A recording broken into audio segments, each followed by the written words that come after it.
Bueno, muy buenos días. Continuamos con esta segunda sesión del Foro Pymes dedicado a Estados Unidos y sin más preámbulos, yo le voy a ceder la palabra a Juan Carlos Martínez, profesor de Economía del IE Business School. Juan Carlos, por favor.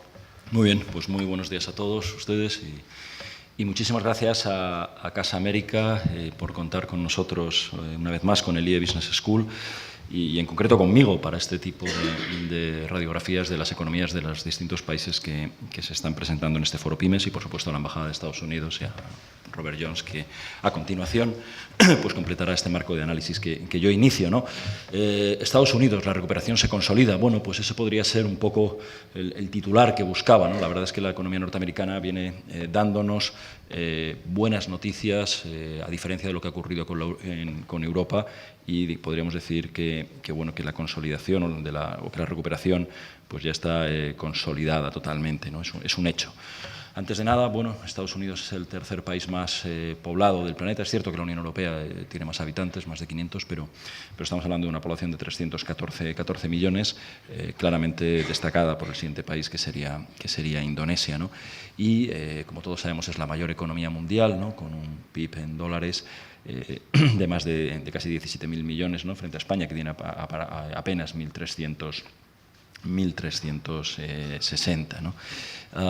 También su renta per cápita es muy elevada, la novena del mundo, ¿no? Y un país con esas dimensiones es destacable y claramente en este caso superior en mucho a la que tiene la Unión Europea o la misma España, ¿no? Y es el segundo mayor exportador del planeta. China le superó. Pero aún así él ha sido capaz de superar a Alemania, que a su vez también en algún momento, no hace mucho, fue el mayor exportador mundial, ¿no?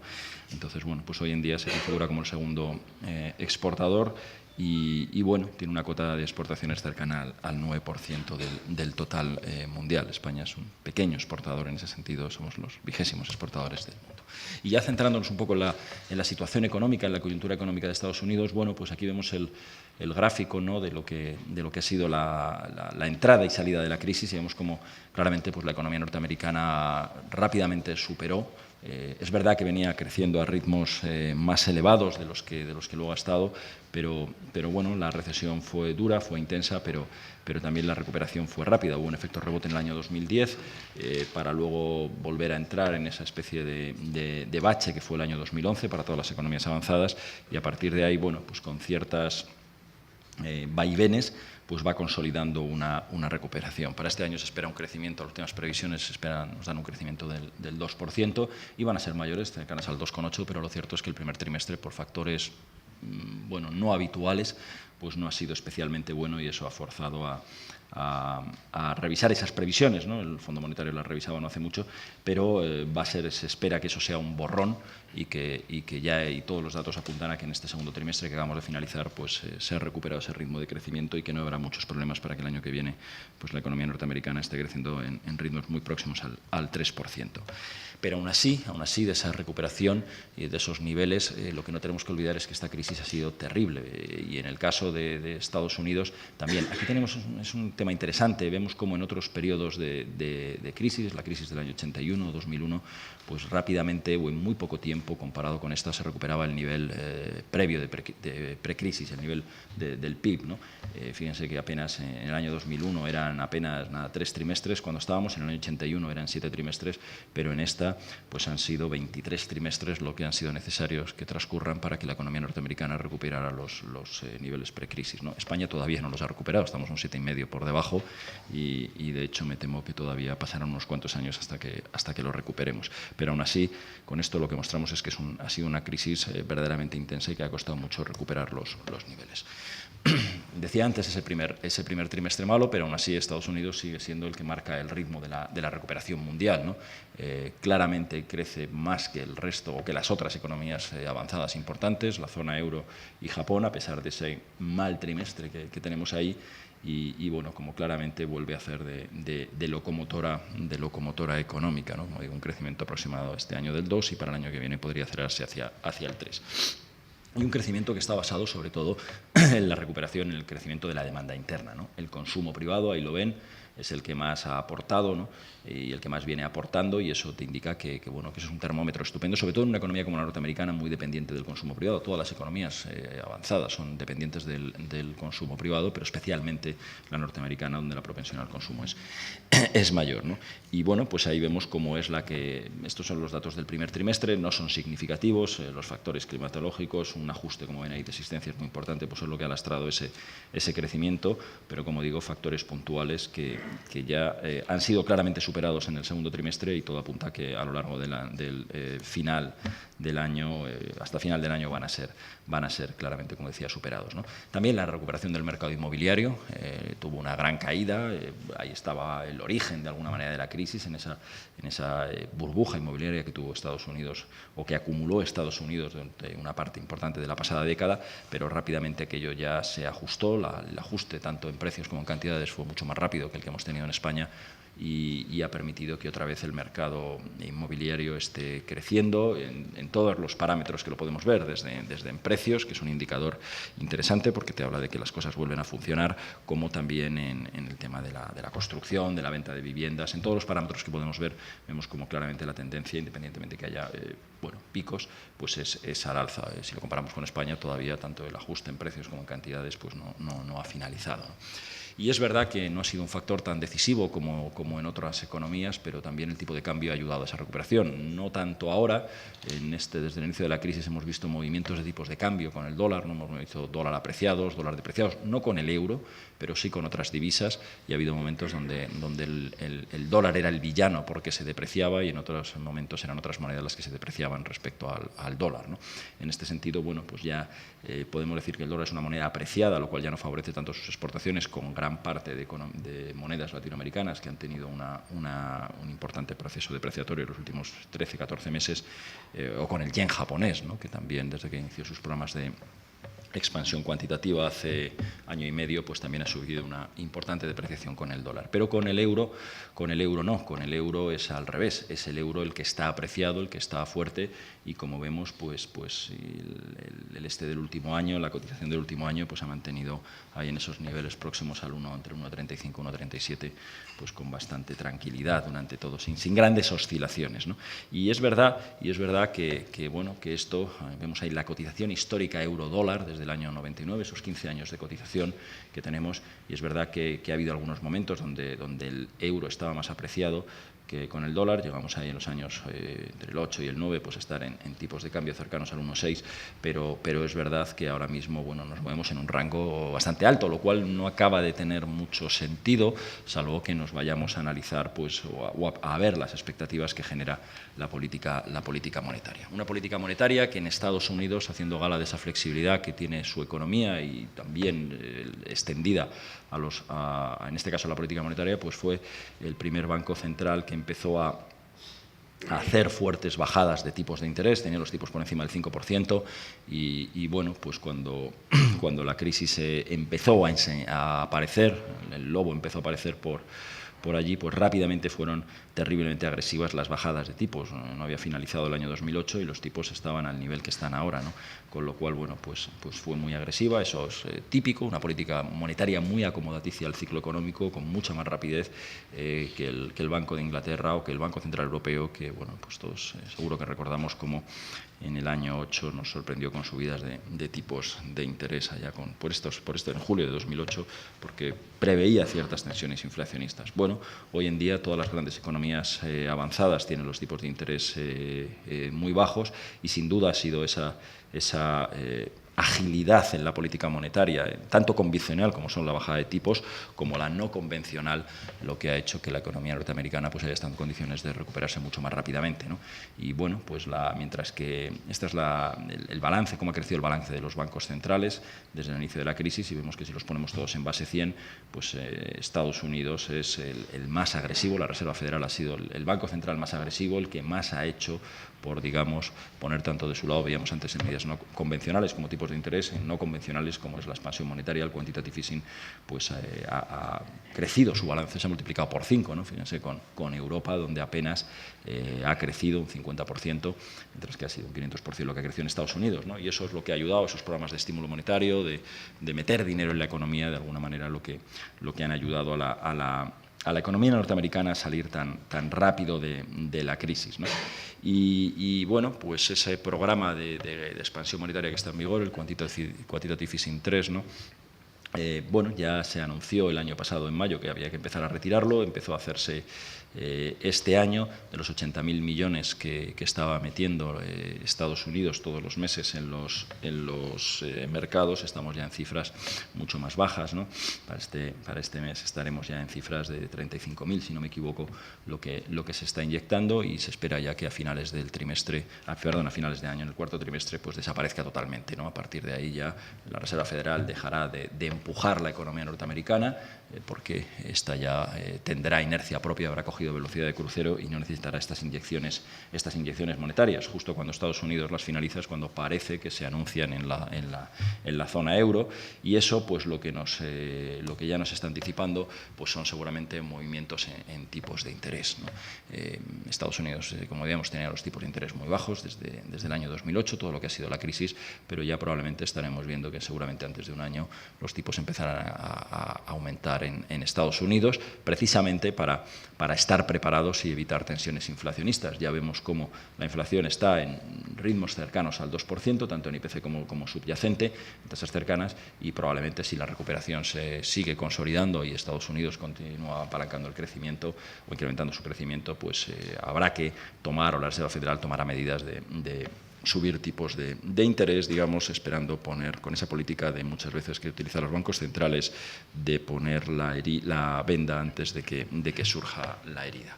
Y otro de los datos, ¿no?, que de alguna manera certifican esa recuperación que tiene la economía norteamericana es el empleo. El empleo ha tardado en llegar en Estados Unidos. Se ha hablado muchas veces de que esta crisis para las economías avanzadas ha sido una recuperación sin empleo, y que, a pesar de que el crecimiento estaba ahí, eso no se traducía en creación de puestos de trabajo. Bueno, eso ya en Estados Unidos está cambiando, ya el desempleo empieza a entrar en cifras más razonables. Ahora el dato de junio es del 6%, que, bueno, es una cifra todavía alta, pero que empieza a ajustarse ya a parámetros más razonables y más acordes con esa recuperación.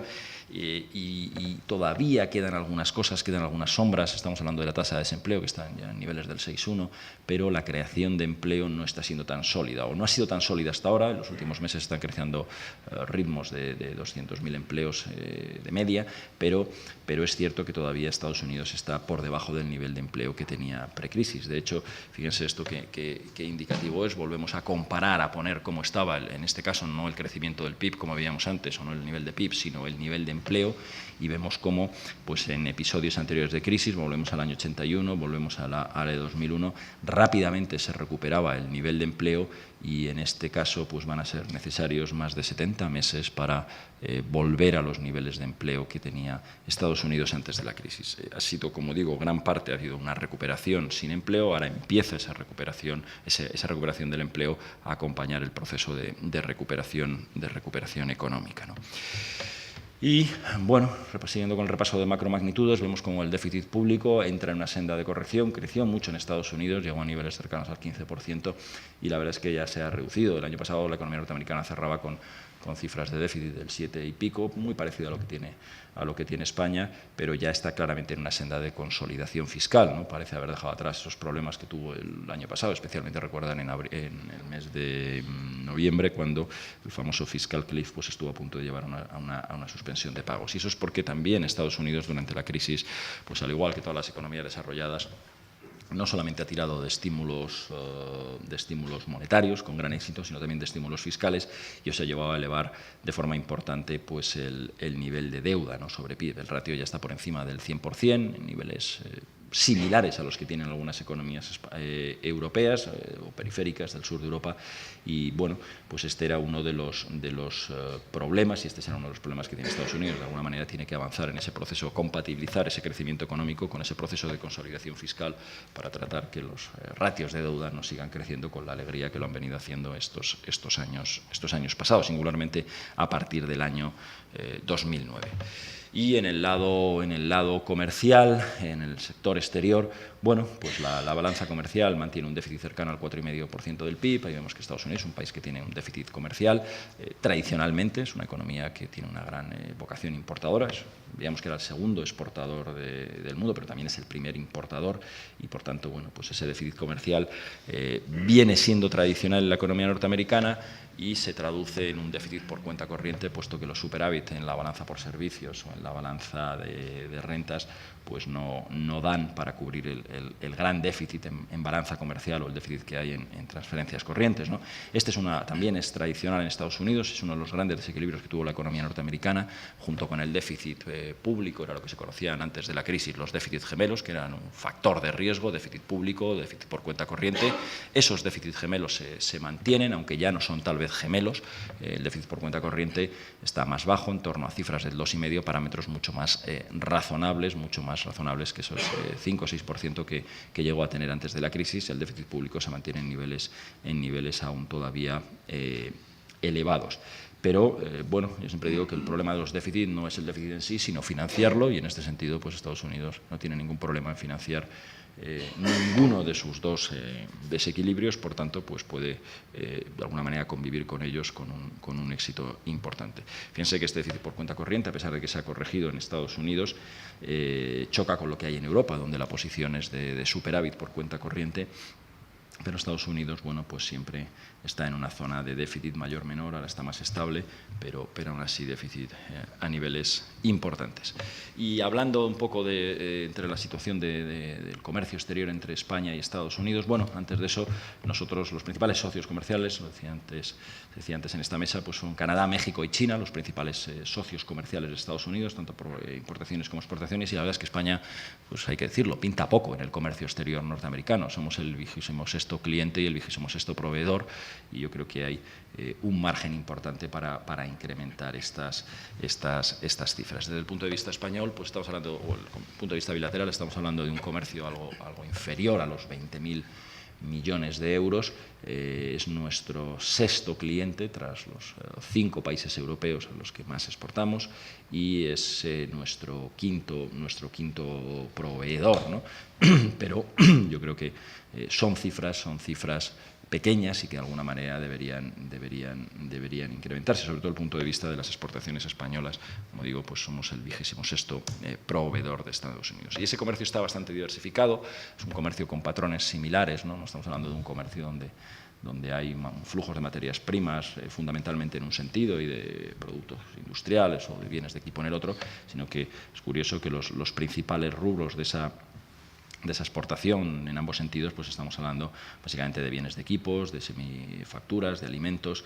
Entonces, bueno, pues es un comercio en ambos sentidos, como digo, con un cierto equilibrio, pero que yo creo que tiene un potencial bastante importante. Y bueno, nada más, simplemente decir que Estados Unidos, antes se ha destacado lo atractivo que es para invertir y para exportar por el nivel del mercado, que es espectacular, la renta per cápita, pero no olvidemos también que Estados Unidos entra en una fase de crecimiento económico, entra en una fase de consolidación del crecimiento económico y ha dejado atrás ya pues todos los efectos de lo que fue la gran recesión. Por tanto, si ya de por sí estructuralmente la economía norteamericana es atractiva para invertir, es atractiva para exportar allí, pues no cabe duda que en un momento en que la coyuntura económica y el crecimiento, como digo, se consolida, ese atractivo pues crece de forma importante. Por tanto, pues simplemente todas aquellas pymes o no pymes que estén pensando en implantarse o en exportar a Estados Unidos, creo que es un momento muy interesante, porque la economía norteamericana va a dar buenas sorpresas, esperemos, durante los próximos tiempos. Nada más y muchísimas gracias. Y ahora el señor Jones pues continuará con este análisis, sobre todo hablará de la parte de la inversión, que es la que yo no he querido tocar, puesto que va a ser el que la toque. Muchas gracias. Muchas gracias, Juan Carlos, por esta visión tan interesante y completa sobre la situación general de la economía norteamericana y sus cifras macroeconómicas. Y como bien has dicho, a continuación tiene la palabra Robert Jones. No quiero dejar de pasar la ocasión para agradecer a la Embajada Americana y al señor Jones por su implicación en este seminario y su presencia, evidentemente, aquí esta mañana. Robert, cuando quieras. Muchas gracias, Rodrigo, muy amable. Y gracias, profesor Martínez, información y también estadísticas muy interesantes. Creo que ahora voy a hablar un poquito de los programas de nosotros en la oficina comercial aquí en la Embajada Americana, con el enfoque, como mencioné antes, el fomento de los vínculos directos entre empresarios aquí en España y empresarios en los Estados Unidos, porque el aspecto más importante para tener éxito en relación al desarrollo internacional son las relaciones personales con los socios potenciales, con los proveedores de servicios, etcétera, porque hay mucha información disponible sobre mercados, sobre economías, pero sin los contactos apropiados, sin esas relaciones profesionales que pueden ayudarles a ser productivos y también exitosos, es muy difícil tener éxito en otros mercados, aún en su propio mercado local, ¿no? Entonces, quisiera hablar un poquito de nosotros, el servicio comercial. Tenemos más de 100 oficinas en los Estados Unidos que trabajan con empresas americanas en sus zonas geográficas para ayudarles a hacer negocio internacional. Y también estamos en más o menos 75 países con oficinas como la de aquí, en la Embajada Americana en Madrid. Nuestra misión es fomentar exportaciones de los Estados Unidos a otros países, también respaldar empresas americanas que están haciendo negocio en otros países. Y además, un papel más nuevo relativamente es el fomento de inversión extranjera directa hasta el mercado estadounidense. ¿Qué podemos hacer para ayudarles a ustedes con el desarrollo de sus negocios, ¿no?, internacionalmente, especialmente en relación a los Estados Unidos? Bueno, podemos ayudar a localizar productos y servicios, establecer contacto con empresarios, como otra vez estamos hablando de los vínculos directos, facilitar el proceso de establecimiento de presencia en el mercado y también facilitar información sobre recursos disponibles del gobierno federal, como el Exim Bank y otros que vamos a revisar brevemente. Podemos ayudar con programas como el servicio de compras y la asistencia a las ferias importantes, que son también muy importantes como punto de contacto con muchas personas en un lugar en solo unos pocos días. Primero quisiera mencionar este servicio de compras. Es un programa en que un empresario o una entidad aquí en España está buscando productos o servicios en los Estados Unidos. Se llenaría este formulario y mandamos la información a la Cámara de Negocios en los Estados Unidos para que ustedes estén contactados por proveedores potenciales en el mercado americano, que es una forma eficiente para seguir adelante con una búsqueda. Siempre decimos que es como tener un departamento de compras sin sueldo. No hay ningún costo de este programa. Otro programa muy importante y también es uno de mis favoritos es este programa del International Buyer Program, en que organizamos delegaciones españolas para asistir a las ferias más importantes en los Estados Unidos. Y como mencioné antes, las ferias son un punto muy importante de contacto con todos los empresarios que están metidos en cualquier industria o sector en el mercado estadounidense. Y, por ejemplo, tienen los fabricantes, tienen los brokers, exportadores, los importadores, tienen los banqueros, los abogados, los contadores, todos que están trabajando en esa industria. Por unos días están reunidos en una ciudad, entonces de una forma muy eficiente para fomentar esos vínculos directos. Y además, usualmente las asociaciones de cualquier industria o sector, ellos patrocinan normalmente esas ferias. Y las asociaciones son el punto clave para información para cualquier industria o sector en los Estados Unidos. No tanto, por ejemplo, una cámara de comercio, que es más como a nivel pormenor, a nivel local en una ciudad. Las asociaciones son nacionales, por ejemplo, la asociación de equipo de imprenta o equipo de empaque o productos electrónicos, etc. Ellos tienen como miembros todos los fabricantes, pero también todos los proveedores para estos sectores. Estamos hablando de los importadores, entonces los banqueros, los abogados, etc. Y por eso es muy eficiente como un punto de contacto. Si estás buscando información, tienen también las estadísticas, usualmente tienen un libro de todos los miembros que incluyen los proveedores y otra vez los importadores, exportadores, etc. Es una forma muy eficiente para obtener la información, para fomentar esos vínculos directos. Y nosotros organizamos delegaciones de ferias, por ejemplo, aquí están listados unos ejemplos. Tenemos para el Clinical Laboratory Expo, para Biotech Magic, es la industria textilera, PowerGen para energía.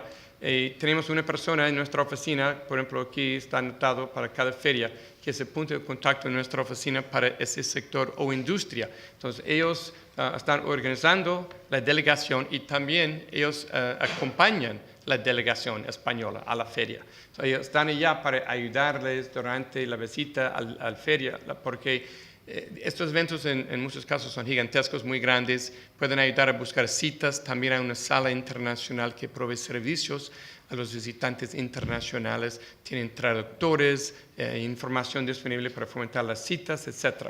Entonces es una herramienta importante. También quisiera hablar un poquito del tema de inversión española en los Estados Unidos y cómo podemos ayudar a facilitar esa actividad. Hay un incremento notable que hemos observado en los últimos años desde España a los Estados Unidos. Ahora es el extranjero noveno en el mercado y está creciendo muy rápido también. Creo que es número 4 en rapidez de crecimiento. Y ahora, en este año pasado, llegó a más de 52 mil millones de dólares de inversión por parte de empresas españolas. Y los números cambian un poquito, depende con quién está hablando, pero estamos hablando tal vez más o menos 700, 800 empresas españolas que tienen presencia ahora en el mercado americano y está creciendo bastante rápido. Entonces tenemos un programa que se llama Select USA, que es un programa que facilita la inversión por empresas extranjeras en el mercado estadounidense. Y hay una página web que es selectusa.gov, G-O-V como Víctor. Y esa página tiene información sobre los ejes, los clusters de industrias en diferentes partes del país. También tiene la lista de los contactos en las oficinas de desarrollo económico en todos los estados en el país.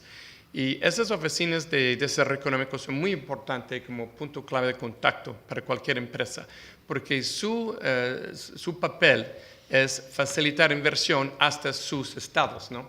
Y aún dentro de los estados hay también entidades regionales de desarrollo económico. También muchas ciudades tienen su propia, especialmente las ciudades grandes, pero son muy importantes porque ellos van a ayudarles, ellos van a proveer servicios, pueden ayudar. Y cuando una empresa está revisando en dónde quiero establecerme, en dónde quiero hacer negocio, dónde debo empezar, que es un labor bastante complicado. Como mencionamos antes, el mercado americano es bastante complejo.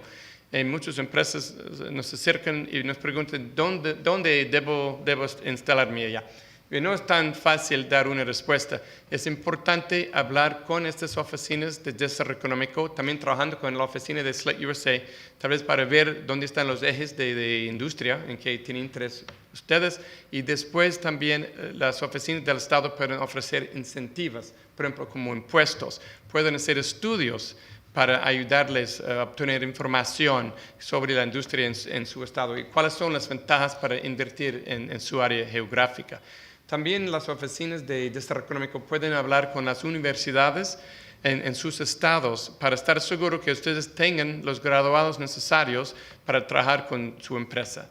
Y es decir, que hay una variedad de servicios y asistencia que pueden ofrecerles. Y además, porque estamos hablando de competencia, es decir, que todos los estados están compitiendo para atraer esa inversión.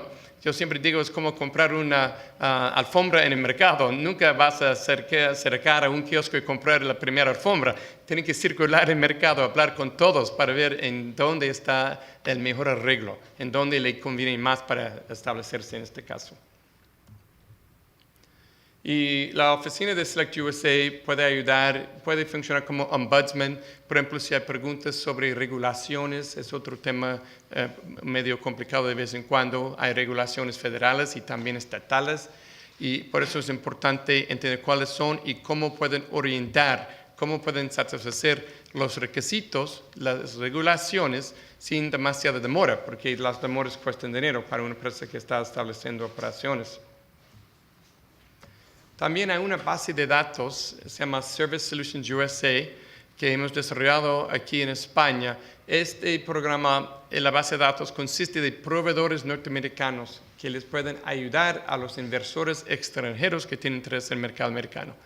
Es decir, por ejemplo, hay consultores, empresas consultoras que están incluidas en esta base de datos que pueden ayudar con los requisitos de FDA, Federal Drug Administration. Si hay tal vez unos productos que necesitan aprobación por FDA, puede ser un proceso un poquito complicado y también puede ser una demora.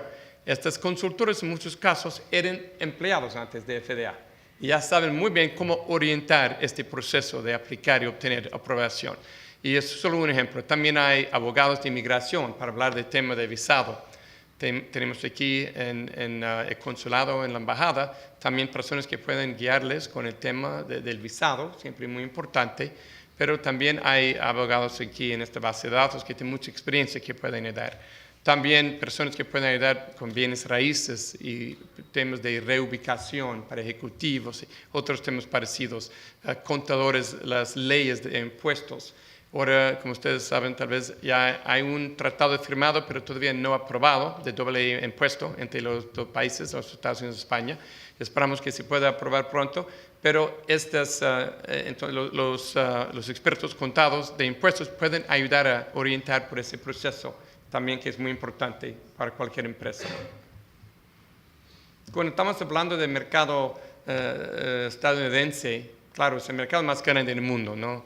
Entonces la producción bruta ahora es más de 16 trillones de dólares y número dos es China, que es como 10 trillones y Alemania, Japón más o menos 4 trillones. Entonces estamos hablando de un mercado muy grande, con una población grande y un poder adquisitivo muy importante. Pero además de ese mercado solo, cuando una empresa se establece en el mercado estadounidense, las otras ventajas son las oportunidades de hacer negocio por todo el mundo, especialmente en los países en donde hay un acuerdo de libre comercio entre los Estados Unidos y ese país. Por ejemplo, en América Latina hay muchos mercados que son mercados con más oportunidad porque tenemos acuerdos recientes. Hemos obtenido entonces la confirmación con Tratado de Libre Comercio con Perú, con Panamá, tenemos con Colombia, también México, NAFTA, Centroamérica, la República Dominicana y otros países también en todo el mundo. Y es una ventaja para las empresas establecidas en los Estados Unidos porque pueden aprovechar de esos tratados. Cuando incluimos esas poblaciones, estamos hablando de un potencial de más de 700 millones de personas. Entonces, es decir, que hay muchas oportunidades, además del mismo mercado americano, si se establece. ¿Cuáles son las ventajas para establecerse en el mercado estadounidense? Bueno, mano de obra calificada y también, como mencioné, en muchos casos las oficinas de desarrollo económico pueden ayudar a buscar a las personas calificadas o estar seguro que las universidades de esa zona estén produciendo a los graduados que ustedes necesitan. También la buena infraestructura, fuerte protección de los derechos de propiedad intelectual es muy importante en cualquier mercado. Y también un sistema abierto y transparente, un sistema legal, que es también muy importante para evitar problemas, porque de vez en cuando hay conflictos, hay desacuerdos. Y por eso, si hay un sistema que no está abierto y transparente, puede ser un problema fatal para una empresa, especialmente una pequeña. Que también siempre nosotros, cuando hablamos con las empresas americanas, siempre recomendamos que ellos tengan una cláusula de mediación y arbitraje en sus contratos para tratar de evitar, como primera etapa, un sistema legal. Pero cuando es necesario, es importante que sea abierto y transparente. La importancia de la energía en el resurgimiento del sector de fabricación en los Estados Unidos ha sido muy notable en los últimos años. Ahora el costo, por ejemplo, de gas natural en los Estados Unidos es 25% del costo de gas aquí en Europa. Y muchos países, los fabricantes están buscando otro nivel de competitividad para la fabricación, etcétera, que está impulsando más inversión. Entonces, para una empresa que establece allá sus actividades y sus plantas, hay esas ventajas. También hay otras ventajas, como hablamos antes, un poquito de costo de mano de obra, flexibilidad también con los contratos de empleo. Hay mucha flexibilidad para las empresas que están creciendo o tal vez tienen que cambiar sus planes y pueden cambiar su aspecto de empleo con más facilidad y flexibilidad que en muchos países, que es otra ventaja. Exceso a capital riesgo también es otra ventaja porque hoy en día, después de la crisis financiera internacional, ha sido muy complicado la búsqueda de financiación en muchos casos, especialmente para las empresas pequeñas y medianas. Entonces, hay exceso a capital riesgo, hay los inversores ángeles, como se llaman, hay bastante dinero disponible que está buscando inversión buena, inversión que es sólida, que tenga mucha posibilidad de éxito.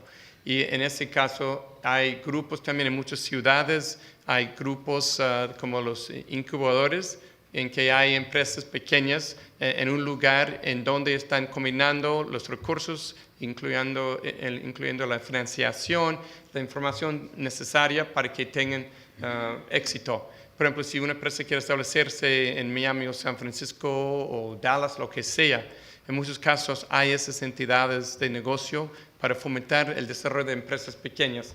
Y una ventaja es el acceso a la financiación, sin duda. También otra ventaja para una empresa que se establece en los Estados Unidos es que nosotros, como el servicio comercial, consideramos a la empresa entonces empresa americana, porque los empleados son locales y el contenido del producto o servicio es usualmente 51% más americano. Después de estar considerada la empresa como empresa americana en ese sentido, nosotros podemos ofrecer nuestros servicios como en el servicio comercial a ustedes. Por ejemplo, tenemos programas para buscar agentes, representantes, distribuidores en otros mercados. Tenemos programas para hacer investigación de una empresa antes de firmar un contrato con esa empresa en otro mercado para estar seguro que sea una empresa confiable. Tenemos programas como misiones de comercio, etcétera, que podemos ofrecer a la empresa extranjera que está establecida ya. También hay varios programas del gobierno federal que están disponibles para las empresas establecidas en el mercado ya. Uno es una entidad que es bastante conocida, el US Export-Import Bank, aunque el nombre hoy en día no está completamente correcto porque solo es el banco de exportaciones. Cuando empezó en los años 1940, también estaba metido en importaciones, por eso tiene ese nombre. Pero ese banco puede ayudar con la financiación de compras para compradores internacionales, pero también pueden proveer créditos de exportación, seguro, ¿no? Es decir, que si una empresa pequeña está exportando de los Estados Unidos, puede vender en cuenta abierta porque no hay riesgo. Si el comprador en otro país no paga, el US Export Bank entonces compensa a la empresa exportadora, es como un seguro, créditos de exportación. Y aquí están listados unos ejemplos de proyectos en que el banco ha proveído financiación, proyectos de energía, etcétera, de infraestructura, pero es un programa que puede ser interesante. Otra agencia del gobierno federal se llama Overseas Private Investment Corporation, o OPIC. OPIC también provee seguro contra riesgo político, etcétera, y también financiación para los proyectos grandes. En muchos casos no tienen que ser siempre muy grandes, pero proyectos importantes, pero solo para los países en desarrollo. El único requisito para utilizar fondos de esta entidad es que haya por lo menos 25% de capital norteamericano metido en el proyecto. Pero entonces una empresa española puede tener una alianza con una empresa americana y otras empresas, por ejemplo, para licitar para un proyecto importante, por ejemplo, de energía renovable o para construir una planta de tratamiento de agua, etcétera, en países en desarrollo, y pueden utilizar fondos de esta entidad. Entonces puede ser muy interesante, otra vez, para que sea más competitiva la empresa, que es un aspecto siempre importante. Y aquí están listados unos ejemplos de los proyectos que ellos han financiado, también unos de energía, que solo es una área de su actividad. También están financiando, por ejemplo, franquicias. Si hay un inversor local que quiere crecer e importar una franquicia americana a su país, están también financiando franquicias y otros proyectos de infraestructura en muchos casos. Esta otra agencia es una de mis favoritas porque tienen dinero gratis. No hay muchos lugares para buscar dinero gratis. Ellos ofrecen fondos no reembolsables. Es decir, que ellos proveen fondos especialmente para pagar el costo de los estudios de factibilidad para proyectos grandes. Entonces, y otra vez aquí estamos hablando solo de países en desarrollo. Pero la primera etapa para cualquier entidad que quiere tal vez seguir adelante con un proyecto importante, por ejemplo, de infraestructura, puede ser un puerto, puede ser un puente importante, etcétera, etcétera. Antes de empezar, tienen que buscar financiamiento y los bancos siempre piden un estudio de factibilidad. Bueno, es muy difícil como esa primera etapa porque nadie está seguro que el proyecto va a seguir adelante. Todavía no hay financiación, todavía no hay nada seguro. Entonces nadie quiere pagar ese costo por esa primera etapa. Pero esta entidad, entonces, ellos pueden proveer esos fondos para pagar el costo de factibilidad y son fondos no reembolsables. Puede ser 50 o 500 mil dólares, no hay ningún monto fijo, pero es muy importante porque después de tener ese estudio de factibilidad es mucho más fácil obtener financiación de los bancos, ¿no? ¿Y cuáles son los requisitos para que se pueda accesar a estos fondos? Básicamente solo hay dos. Uno es que una empresa americana, una empresa consultora americana, tiene que hacer el mismo estudio de factibilidad, número uno. Y número dos, que el proceso de licitación, después de tener el estudio hecho y todo, el proceso de licitación tiene que ser abierto también y transparente. Tiene que ser abierto a empresas internacionales para que empresas americanas tengan la posibilidad para licitar y ganar el contrato. No hay ningún requisito que una empresa americana gane el contrato, solo que el proceso sea abierto e internacional. Entonces, con esos dos requisitos, se puede buscar financiación de esta entidad y aquí está también su página web. Usualmente la primera etapa es mandar información muy breve, una descripción del proyecto. Si ellos tienen interés, entonces pueden, como segunda etapa, mandar una misión técnica al país para revisar el proyecto en detalle. Y después de estar de acuerdo, ellos van a proveer los fondos. Usualmente hay una entidad en el país, en muchos casos es una entidad pública, por ejemplo, un ministerio de obras públicas, tal vez si estamos hablando de un proyecto de infraestructura, y la entidad en el país actualmente maneja los pagos a la empresa consultora americana y ellos tienen que aprobar todo durante el proceso del estudio de factibilidad. Aquí están listados unos ejemplos de proyectos. Ellos han participado con el estudio de factibilidad de energía renovable en unos casos, pero están metidos en muchos diferentes tipos de proyectos, en muchos casos de infraestructura, energía, puertos, aeropuertos, etcétera, puentes, plantas de tratamiento de agua, etcétera. Entonces, como mencioné antes, cuando estamos hablando del mercado estadounidense, tenemos que pensar de los tratados de libre comercio, porque es otra ventaja también para una empresa establecida ya. Y aquí podemos revisar un poquito solo de NAFTA, las ventajas del acuerdo, nivel de inversión y exportaciones que hemos observado, ¿no? Del crecimiento en los años últimos.